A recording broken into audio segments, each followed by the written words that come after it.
오늘 말씀의 제목은 선입견이 주는 함정입니다. 선입견이 주는 함정.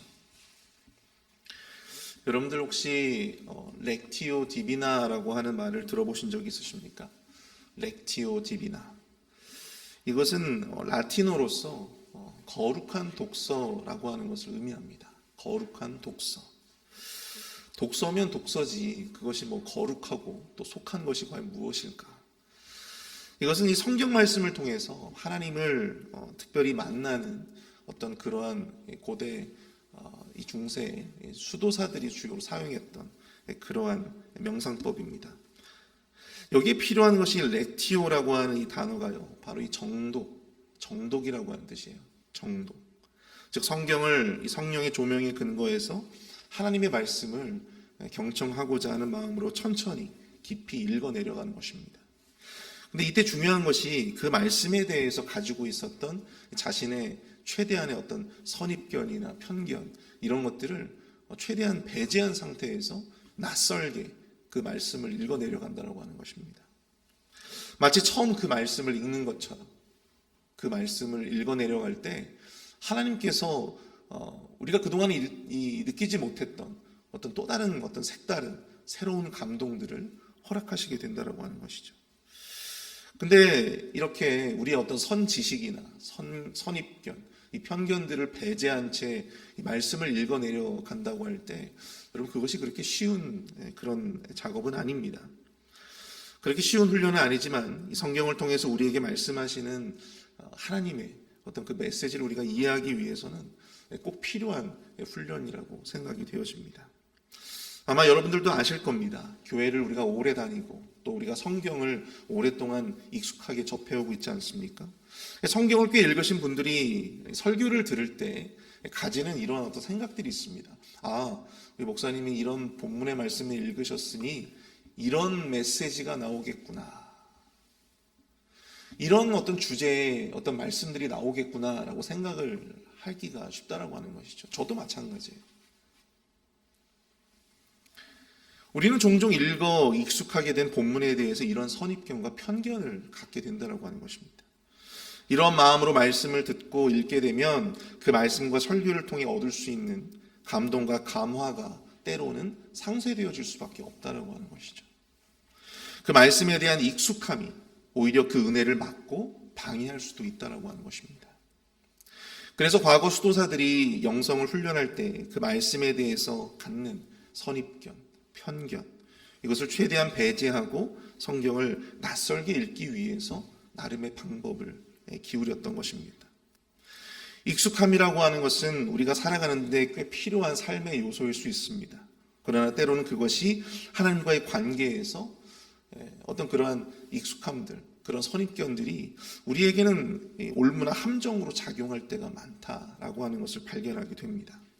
오늘 새벽에는 특별히 우리가 삶에서 가지고 있는 이 사역의 현장 가운데서 가지고 있는 이런 선입견들, 그런 것들이 하나님의 일을 할 때 혹은 하나님과의 관계에서 어떻게 올무나 함정이 될 수 있는지에 대해서 함께 알아보고 우리가 영적 교훈을 발견해 보기를 원합니다.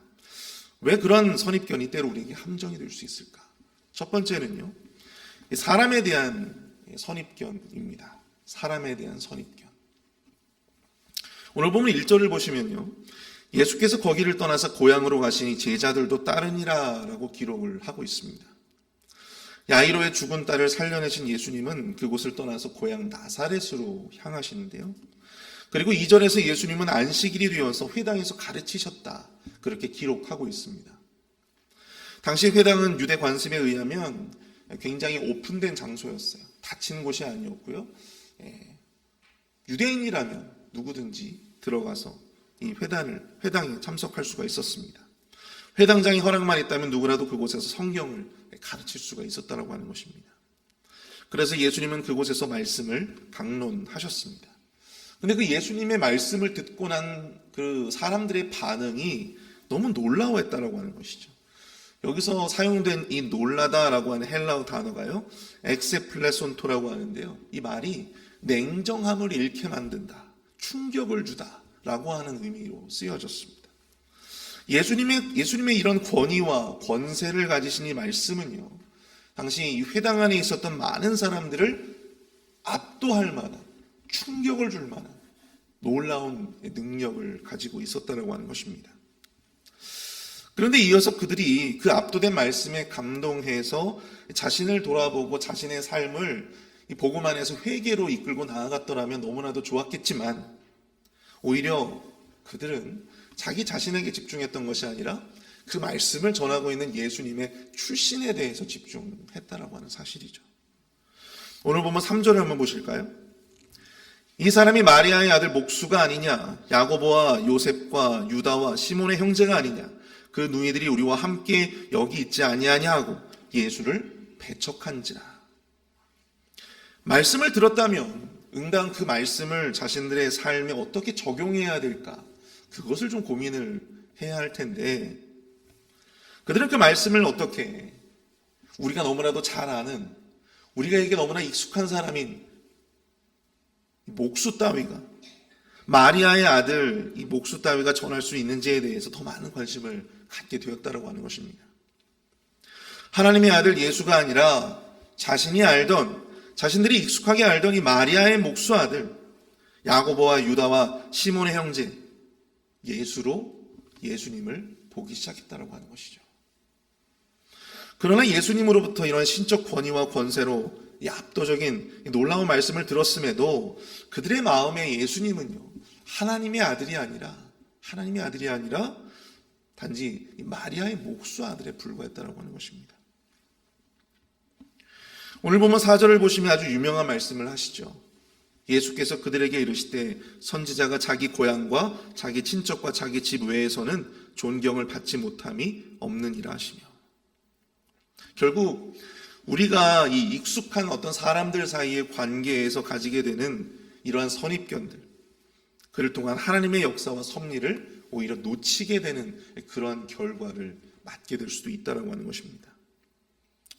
예수님도 그곳에서는 아무런 권능을 행하실 수가 없었습니다. 자신을 하나님의 아들로 인정하지 못하고 또 자신이 전한 그 복음에 대한 어떤 그 믿음을 갖지 못한 그들에게 예수님은 아무런 권능을 행하실 수 없었어요. 그리고 보면 6절을 보시면 그들이 믿지 않음을 이상히 여기셨다, 그렇게 말씀하고 있습니다. 우리가 보통 이 똥개도 자기 홈그라운드에서는 먹어준다라고 하는 그런 옛말이 있지 않습니까? 그럼에도 예수님은 자기 고향에서 오히려 인정과 존경을 받지 못하시고 배척을 받으셨다는 것이죠. 그 예가 바로 이 사람의 관계가 가지는 이런 익숙한 판단, 즉 선입견으로 말미암아 오히려 그들은 구원받을 수 있는 그 기회를 놓쳐버리게 되었다고 하는 사실입니다. 이에 대해서 예수님은 심히 안타까워하셨습니다. 그러나 예수님은 더 상심하지 아니하시고 자리를 옮겨서 모든 촌에 두루 다니시며 말씀을 가르치십니다. 또 예수님을 하나님의 아들로 인정하고 그 능력을 사모하는 다른 곳에서 당신의 능력을 행하시게 되었다고 하는 것입니다. 보통 이 한국의 경우에, 미국도 마찬가지겠지만요, 목회자를 청빙할 때 보는 조건 중에 제일 중요한 조건이 무엇일까요? 그것이 바로 설교입니다. 아무리 학력이 좋고 또 이 사역자가 그동안 거쳐왔던 교회의 커리어가 너무나 좋아도 설교에서 성도들에게 은혜를 끼치지 못한다면 결국은 최종적인 관문에서 대부분은 탈락하게 되어 있습니다. 그런데 제가 아는 한 목사님의 어떤 간증을 제가 들은 적이 있는데요. 이분은 학력이 변변치 못한 분이십니다. 박사학위가 있는 것도 아니고 또 어떤 설교를 딱 들어보면 어떤 그런 어떤 학문의 냄새가 깊이 배어나오지는 않는 그런 분이셨어요. 근데 간증을 들어보니까 이분이 교회를 개척을 했는데 결국 개척한 교회에서 쫓겨났다고 합니다. 왜 쫓겨나셨는지 봤더니만 이분이 말이 어눌하신 거예요. 말이 어눌하신 거예요. 사투리도 심하시고, 경상도 분이시니까 사투리도 심하시고, 또 말도 어눌하니까 성도들이 저분이 도대체 무슨 얘기를 하는 건가.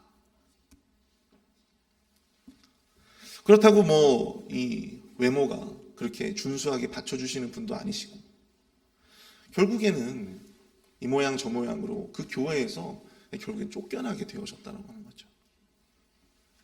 근데 여러분, 그분이 다시 교회를 개척하셔서 훗날 이분이 우리나라에서 한 5만 명이 넘는 교회에 초대형 교회 담임 목사가 됩니다. 이분이 바로 명성교회 김삼환 목사님이세요. 은혜받기 어렵다라고 하는 신학교 학생들도요, 이분의 설교를 들으면 눈물을 흘리고 은혜를 받는다고 합니다.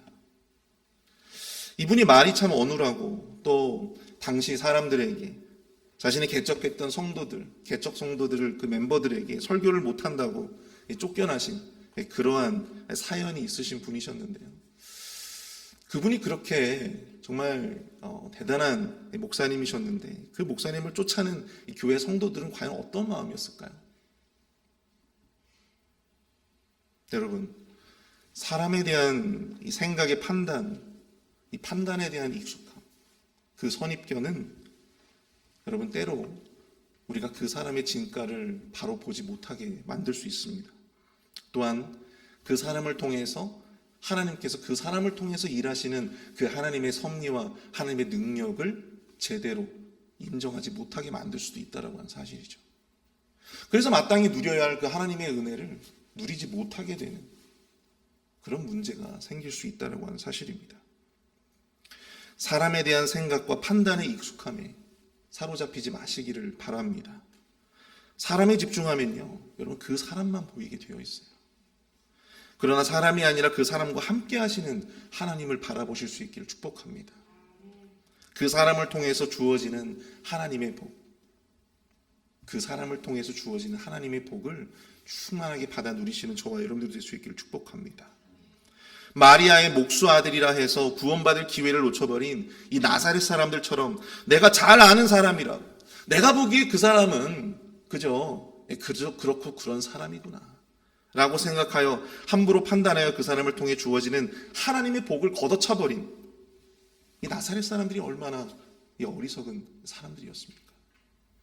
겉으로 보여지는 그 사람의 면모와는 다르게 그 사람을 통해서도 여러분, 하나님은 일하실 수 있음을 인정하시기를 바랍니다. 사람에 대해서 갖는 선입견, 그 익숙함의 함정의 경계를 내려놓으시고 또한 그것에 빠지지 않으시기를 축복합니다.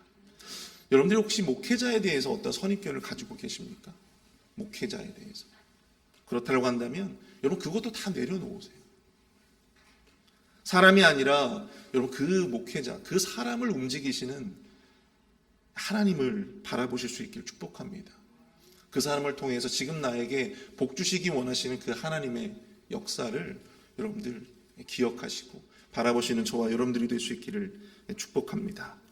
두 번째로, 왜 선입견이 함정이 되는가? 바로 사역에 대한 함정이 있습니다. 사역에 대한 함정.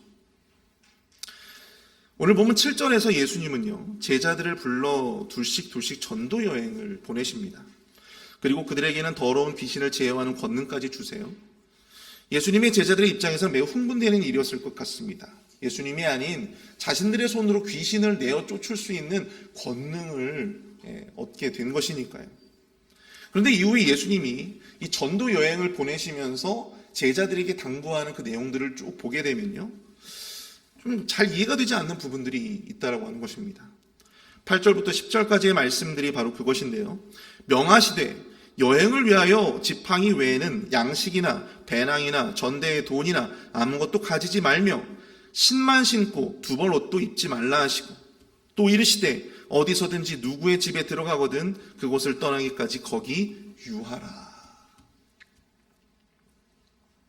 여러분, 여행에서 제일 중요한 게 무엇입니까? 여러분, 한국의 우리 성도님들은 1년에 한 번씩 계획 같은 걸 해가지고요, 자신과 뜻이 맞는 분들하고 같이 해외여행 가시는 분들이 참 많으세요. 네. 우리 교회 성도님들은 늘 이렇게 말씀과 기도에 늘 열심이기 때문에 그런 분들이 별로 없으시겠지만, 보통 보면 이렇게 마음에 맞는 분들과 1년에 한 번씩 이렇게 돈을 모아서 그것을 가지고 여행을 가시죠. 여러분, 여행을 갈 때 제일 중요한 게 무엇이겠습니까? 그 여행에 대한 준비예요. 준비. 저도 여러 곳에 여행을 다녀본 경험이 있어요. 해외에 여행을 가든 또 미국 여행을 가든 뭐 머르비치를 가든 어디를 가든지 준비를 제대로 해야 그 여행을 제대로 마치고 돌아올 수가 있는 것입니다. 그런데 예수님은 오히려 전도 여행에 우리가 너무나도 필수적이라고 생각하는 그런 것들을 오히려 준비하지 말라고 하시는 거예요. 양식도, 배낭도, 돈도 가지고 가지 말라. 게다가 두벌 옷도 필요 없다는 것입니다. 그럼 잠은 어떻게 잡니까? 어디서 잡니까? 어디서든지 누구의 집에 들어가거든 그곳을 떠나기까지 거기 유하라고 하십니다. 아니 그 주인이 나가라고 하면 어떻게 하겠어요? 이렇게 밑도 끝도 없고 대책 없는 그러한 조언이 어디 있습니까? 어디서든지 누구의 집에 들어가거든 그곳을 떠나기까지 거기 유하라. 그게 말이 쉽지. 이 아무런 준비도 대책도 없이 전도 여행을 가야 할 지금 그런 상황에 놓인 것이죠. 만약 여러분이라면 이렇게 기약도 없고 아무런 준비도 대책도 없는 이 전도 여행을 여러분 선뜻 가실 수가 있겠습니까? 우리가 올 7월에 우리가 도미니카로 선교 단기 선교를 떠나는데도 지금부터 이 선교 단원들을 모집하고 그들을 훈련시키고 앞으로 이제 그런 과정이 거쳐질 거잖아요.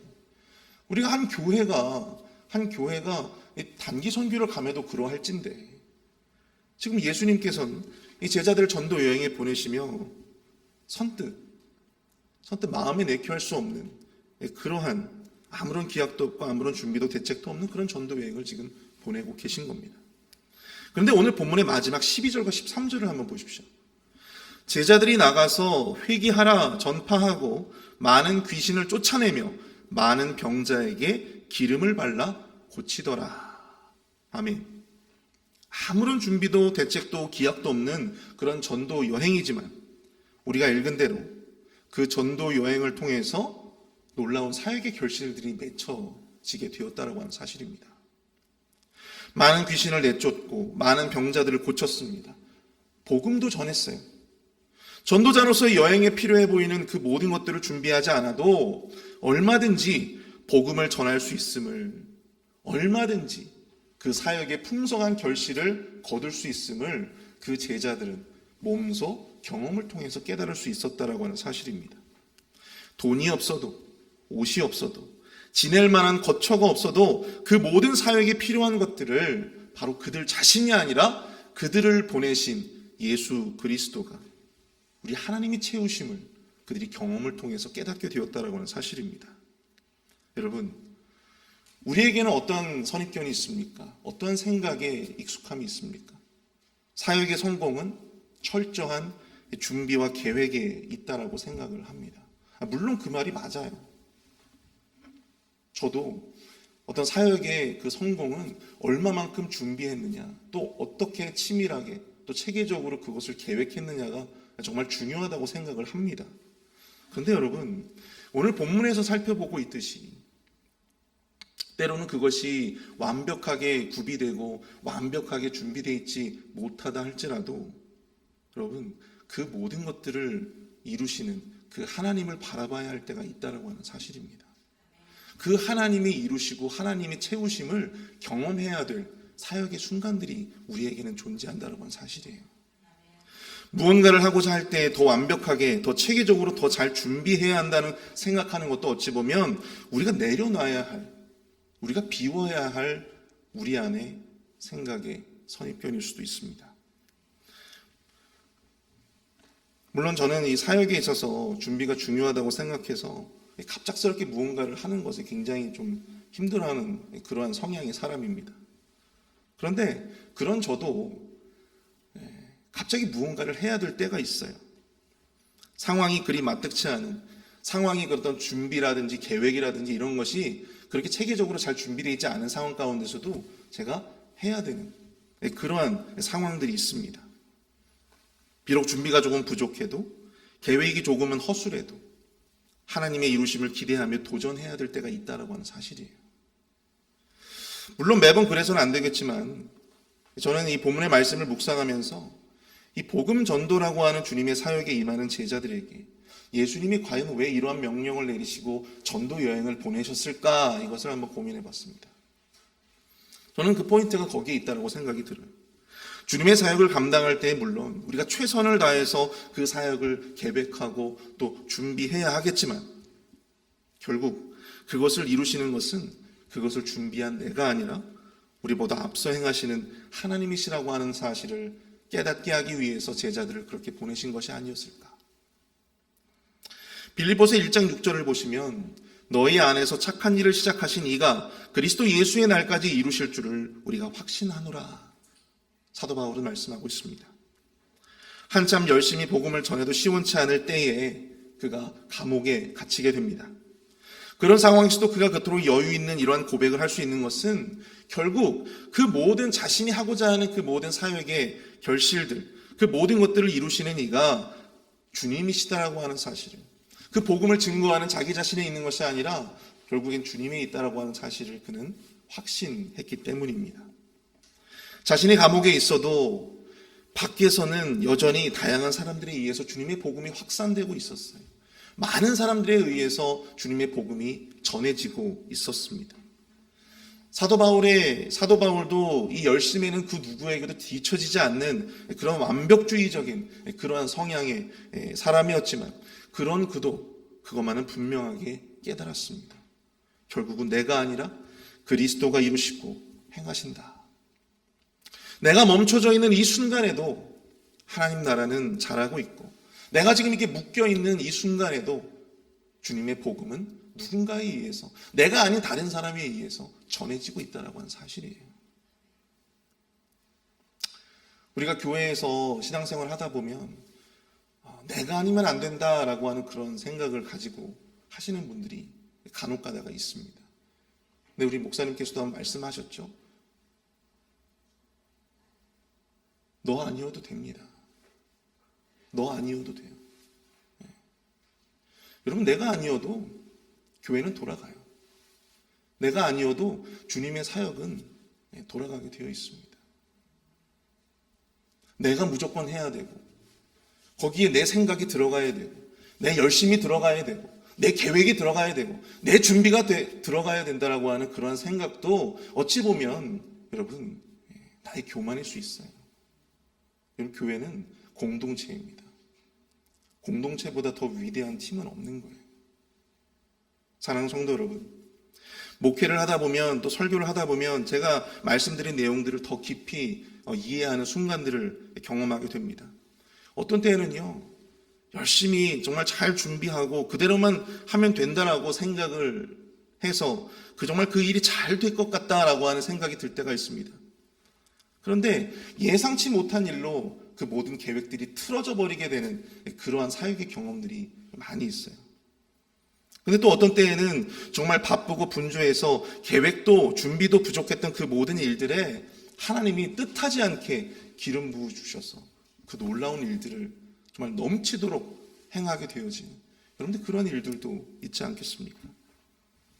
결국 그 모든 것들을 통해서 깨닫게 되는 것은 무엇입니까? 나의 계획이나 준비에 집중하면 집중할수록 우리는 하나님이 하신다라고 하는 그런 생각에서 멀어지게 되고 그 사역의 중심에 하나님이 아니라 결국엔 자기 자신이 서 있을 수밖에 없다라고 하는 사실입니다. 그 사역에 내가 가장 중요한 사람이고 그 사역을 책임져야 될 사람은 바로 나라고 하는 그런 생각. 내가 그 일을 완성해야 된다라고 하는 교만함이 자리 잡게 된다라고 사실이에요. 그러나 주님의 사역은 그렇지 않습니다. 내가 아니라 주님이 이루시는 것입니다. 내가 채우는 것이 아니라 우리 주님이 우리의 그 모든 사역의 여정 가운데 그 모든 것들을, 그 모든 부족함들을 채워 주실 것입니다. 나라고 하는 익숙함을 내려놓으십시오. 내가 해야 된다라고 하는 선입견에서 벗어나십시오. 더 하나님을 바라보고 의지하시는 저와 여러분들이 될 수 있기를 축복합니다. 오늘 우리가 말씀을 생각하면서 함께 합심해서 기도하도록 하겠습니다.